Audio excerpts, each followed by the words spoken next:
persidangan sama-sama sudah kita ketahui bahwasanya seorang Faris RM adalah pengguna. Bahkan dia cenderung adalah korban dari narkotika.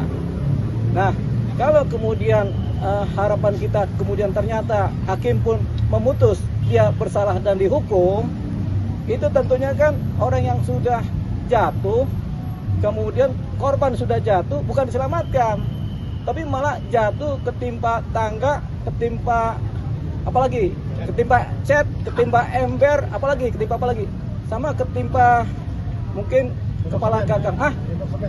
Nah itu banyak timpanya. Jadi ini akhirnya kan kita nggak dalam posisi melakukan penyelamatan terhadap korban yang dari narkotika ini. Dia kan pengguna. Jadi ini kita cukup sayangkan tuntutan seperti ini, di mana dituntut 6 tahun, kita sangat sayangkan karena tidak memperhatikan aspek-aspek seorang pengguna narkotika, di mana sebenarnya mereka adalah korban yang paling susah lah. Tapi kalau korban ini kemudian dihukum, tentu habis dia.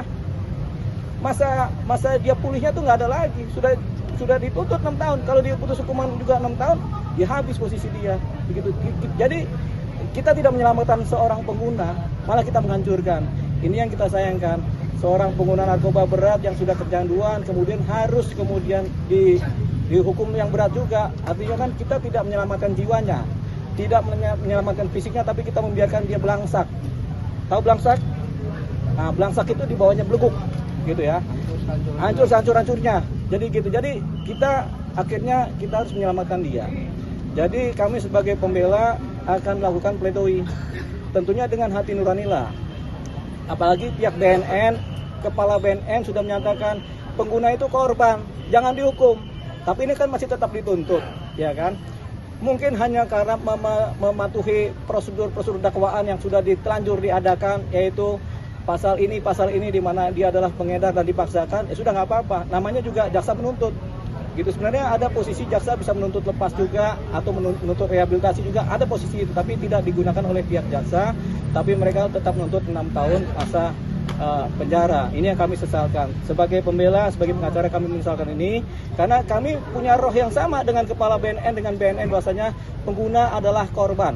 Pengguna adalah korban. Jangan kemudian dihancurkan kehidupannya dengan tambahan hukuman. Nggak ada efek jera kalau pengguna, karena pengguna itu kecanduan, harus direhabilitasi, bukan dihukum. Dihukum tuh nggak akan ada efek jeda, dia akan tetap kecanduan terus. Tapi kalau dia direhabilitasi, dia akan pulih dari kecanduan tadi dan dia bisa selamat hidupnya. Ini yang tidak diperhitungkan. Makanya secara malam